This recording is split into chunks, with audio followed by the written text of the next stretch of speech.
نماز فجر چھوڑنے کا عذاب بہت سخت ہے۔ نماز کے لیے آنکھ نہیں کھلتی۔ حضرت علی کا فرمان ضرور سن لو، کبھی نماز قضا نہیں ہوگی۔ بسم اللہ الرحمن الرحیم۔ السلام علیکم۔ 5 نمازوں میں سے سب سے اہم نماز فجر کی ہے۔ اس کی اہمیت کا اندازہ اس بات سے لگائیں کہ اللہ تعالیٰ فجر کی وقت کی قسم اٹھاتے ہیں اور فرماتے ہیں، قسم ہے فجر کی اور 10 راتوں کی اور جفت اور طاق کی اور رات کی جب وہ چلنے لگے، یقیناً ان میں عقل مند کے لیے بڑی قسم ہے۔ حضرت عائشہ صدیقہ رضی اللہ عنہا سے روایت ہے کہ حضور اقدس صلی اللہ علیہ وآلہ وسلم ارشاد فرماتے ہیں کہ فجر کی 2 رکعتیں دنیا و ما فیہا سے بہتر ہے۔ یاد رکھیں کہ فجر کی با جماعت نماز ایک مسلمان کی صداقت اور اس کا ایمان پرکھنے کی کسوٹی ہے۔ ایک بار حضرت علی بن ابی طالب رضی اللہ عنہ نماز کے لیے نکلے۔ راستے میں انہوں نے ایک بوڑھے کو پایا جو ان کے آگے آگے چل رہا تھا۔ آپ رضی اللہ عنہ اس کے پیچھے پیچھے چلنے لگے اور اس کے بڑھاپے کی تعظیم اور اس کے احترام میں آگے نہیں بڑھے۔ ادھر مسجد میں با جماعت نماز کھڑی ہو گئی۔ جب نبی کریم صلی اللہ علیہ وآلہ وسلم رکوع میں گئے تو حضرت جبرائیل علیہ السلام نے آپ صلی اللہ علیہ وآلہ وسلم کی پشت پر اپنا پر رکھ دیا۔ آپ صلی اللہ علیہ وآلہ وسلم جب رکوع سے اٹھنے کا ارادہ فرماتے، حضرت جبرائیل علیہ السلام آپ کو روک دیتے، یہاں تک کہ حضرت علی رضی اللہ عنہ نے آپ صلی اللہ علیہ وآلہ وسلم کو نماز میں پا لیا،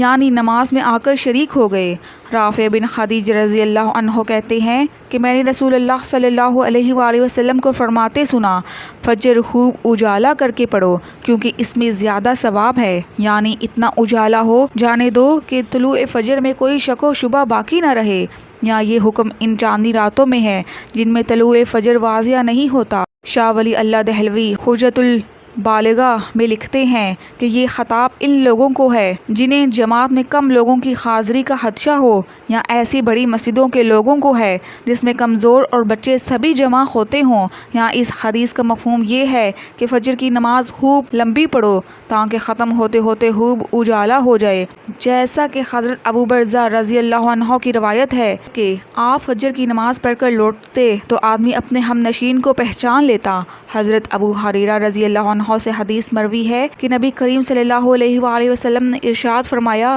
کہ منافقین کے لیے سب سے بھاری عشاء اور فجر کی نماز ہے۔ اگر انہیں علم ہو کہ اس میں کیا اجر و ثواب ہے تو وہ اس کے لیے ضرور آئیں، چاہے گھسٹ کر آئیں۔ اور میں نے ارادہ کیا ہے کہ نماز کی اقامت کا حکم دوں، پھر ایک شخص کو نماز پڑھانے کا حکم دوں، اور پھر اپنے ساتھ کچھ آدمی لے کر جاؤں جن کے ساتھ لکڑیوں کا ایندھن ہو، اور جو لوگ نماز کے لیے نہیں آئے انہیں گھروں سمیت جلا کر راکھ کر دوں۔ یہ حدیث شریف رسول اللہ صلی اللہ علیہ وآلہ وسلم کے زمانے کے منافقین کے بارے میں ہے، جس میں منافقین کی ایک علامت بتائی گئی ہے کہ ویسے تو منافقین پر سب نمازیں بھاری ہیں، البتہ فجر اور عشاء کی نمازیں کیونکہ آرام اور نیند کے وقت میں ہیں، اسی لیے یہ منافقین پر زیادہ بھاری ہیں، اور ان 2 وقتوں میں نماز میں حاضر ہونا ان کو طبیعت پر نہایت گراں گزرتا ہے، جبکہ رسول اللہ صلی اللہ علیہ وآلہ وسلم کے زمانے کے مسلمانوں کے لیے یہ بات بہت بعید تھی کہ کوئی بلا عذر مسجد کی با جماعت نماز چھوڑے۔ نیز نماز کے بھاری ہونے کا مطلب یہ ہے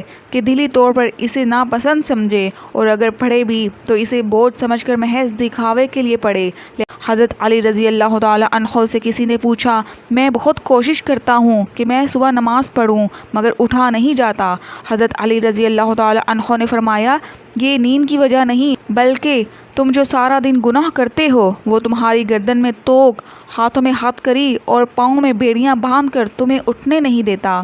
حضرت علی رضی اللہ تعالی عنہ کے پاس ایک شخص آتا ہے اور عرض کرتا ہے، مجھے رات کو ٹھیک سے نیند نہیں آتی، رات کو سو نہیں پاتا، اور جب صبح اٹھتا ہوں تو پورے جسم میں درد رہتا ہے اور وہ درد بڑھتا ہی رہتا ہے۔ جب وہ اپنا درد حضرت علی رضی اللہ عنہ کو بیان کر چکا تو آپ رضی اللہ تعالی عنہ نے اس شخص سے فرمایا کہ اے شخص، رات کو پانی پیتے ہو، پانی پینا بند کر دو، کیونکہ ایسا کرنا صحت کے لیے انتہائی نامناسب ہے، اور رات کو پانی پینے سے جسم میں ایسا درد شروع ہو جاتا ہے، اگر اللہ پاک اسے شفا دینا چاہیں تو دے سکتے ہیں، ورنہ اس کا علاج ممکن نہیں۔ اگر سہولت ہو تو دوپہر کے وقت آرام ضرور کیا کریں، یہ سنت ہے، اور اس سے فجر میں اٹھنے میں بڑی مدد ملتی ہے۔ رات کا کھانا جلد کھائیں اور کم کھایا کریں، رات کو پانی نہ پئیں، اگر شدید ضرورت ضرورت ہو تو کم سے کم پانی پئیں، رات کو جلد سو جائیں، رات کو سونے کے مسنون اعمال کر کے سویا کریں، کسی سے صبح اٹھانے کے لیے کہہ کر سویا کریں، اللہ سے مدد مانگتے رہا کریں، فجر میں اٹھنے کا پختہ ارادہ کر لیا کریں۔ مؤذن جو 5 وقت کی اذان دیتا ہے، حضرت ابو ہریرہ سے روایت ہے کہ رسول اللہ صلی اللہ علیہ وآلہ وسلم نے فرمایا، اگر لوگوں کو معلوم ہو جائے اذان دینے اور پہلی صف میں کھڑے ہونے کی کتنی فضیلت ہے، پھر وہ اس پر قرآن اندازی کرنے کے بغیر کوئی چارہ نہ پائیں تو وہ اس پر ضرور قرآن اندازی کریں، اور اگر وہ جان لیں کہ نماز کے لیے اول وقت میں آنے میں کیا فضیلت ہے تو وہ ضرور اس کی طرف دوڑ کر آئیں۔ اگر وہ جان لیں کہ نماز عشاء اور نماز فجر کی کتنی فضیلت ہے تو وہ ضرور ان میں شریک ہوں، اگرچہ انہیں سینے کے بل گھسیٹ کر آنا پڑے۔ حضرت ابو ہریرہ رضی اللہ تعالی عنہ کی روایت میں ہے کہ آپ صلی اللہ علیہ وآلہ وسلم نے خاص طور پر مؤذن کے لیے مغفرت کی دعا فرمائی ہے۔ ناظرین، مؤذن جس طرح اذان کے ذریعے اللہ تعالیٰ کی بڑائی کا اعلان کرتا ہے اور اس کی وحدانیت کا ترانہ گاتا ہے، اسی طرح کا اس کو اجر بھی رب العزت مرحمت فرمائیں گے کہ قیامت کے دن سب سے بلند مقام ہوگا اور اس کو امتیازی شان حاصل ہوگی، اور وہ ساری کائنات جس نے اس کی آواز سن لی ہے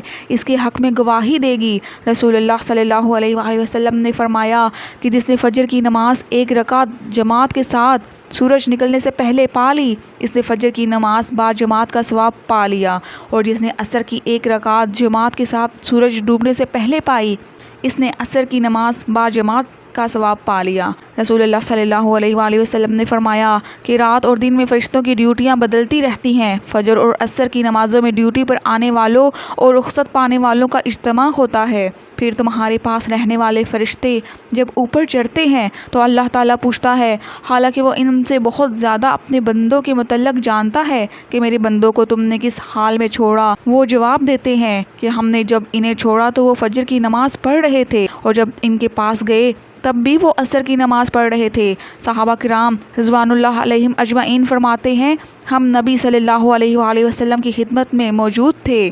آپ صلی اللہ علیہ وآلہ وسلم نے چاند پر ایک نظر ڈالی، پھر فرمایا کہ تم اپنے رب کو آخرت میں اسی طرح دیکھو گے جیسے اس چاند کو اب دیکھ رہے ہو، اس کے دیکھنے میں تم کو کوئی زحمت بھی نہیں ہوگی، بس اگر تم ایسا کر سکتے ہو کہ سورج طلوع ہونے سے پہلے والی نماز فجر اور سورج غروب ہونے سے پہلے والی نماز عصر سے تمہیں کوئی چیز روک نہ سکے تو ایسا ضرور کرو۔ پھر آپ صلی اللہ علیہ وآلہ وسلم نے یہ آیت تلاوت فرمائی کہ پس اپنے مالک کی حمد و تسبیح کر۔ سورج ہونے اور غروب ہونے سے پہلے اسماعیل راوی حدیث نے کہا ہے کہ عصر اور فجر کی نمازیں تم سے چھوٹنے نہ پائیں، ان کا خاص طور پر دھیان رکھو۔ میرے سامنے چند معتبر حضرات نے گواہی دی، جن میں سب سے زیادہ معتبر میرے نزدیک حضرت عمر رضی اللہ تعالی عنہ تھے کہ نبی صلی اللہ علیہ وآلہ وسلم نے فجر کی نماز کے بعد سورج بلند ہونے تک اور عصر کی نماز کے بعد سورج ڈوبنے تک نماز پڑھنے سے منع فرمایا۔ ابن عباس رضی اللہ تعالی عنہ بیان کرتے ہیں کہ انہوں نے فرمایا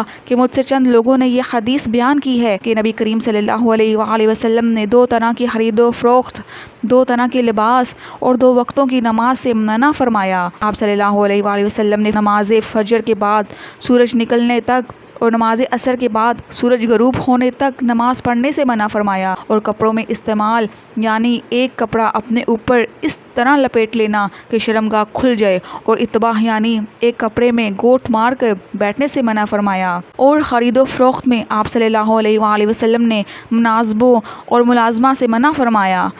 اللہ پاک کے آخری نبی صلی اللہ علیہ وآلہ وسلم نے فرمایا، اللہ پاک ارشاد فرماتا ہے، میں نے تمہاری امت پر دن رات میں 5 نمازیں فرض کی ہیں، اور میں نے یہ عہد کیا ہے کہ جو ان نمازوں کی ان کے اوقات میں پابندی کرے گا میں اس کو جنت میں داخل کروں گا، اور جو پابندی نہیں کرے گا اس کے لیے میرے پاس کوئی عہد نہیں۔ اللہ پاک قرآن کریم میں ارشاد فرماتا ہے، رب کو سرختے ہوئے اس کی پاکی پا لو، سورج چمکنے سے پہلے اور اس کے ڈوبنے سے پہلے نماز فجر پر 5 فرامین مصطفیٰ صلی اللہ علیہ وآلہ وسلم۔ ایک صحابی ابن صحابی حضرت عبداللہ بن عمر رضی اللہ عنہ سے روایت ہے، پیارے آقا صلی اللہ علیہ وآلہ وسلم نے ارشاد فرمایا، جو صبح کی نماز پڑھتا ہے وہ شام تک اللہ پاک کا ذمے میں ہے، تم اللہ پاک کا ذمہ نہ توڑو، جو اللہ پاک کا ذمہ توڑے گا اللہ پاک اسے اوندا یعنی الٹا کر کے دوزخ میں ڈال دے گا۔ نمبر 2، حضرت سلمان فارسی رضی اللہ عنہ سے روایت ہے، اللہ پاک کے آخری نبی صلی اللہ علیہ وآلہ وسلم کا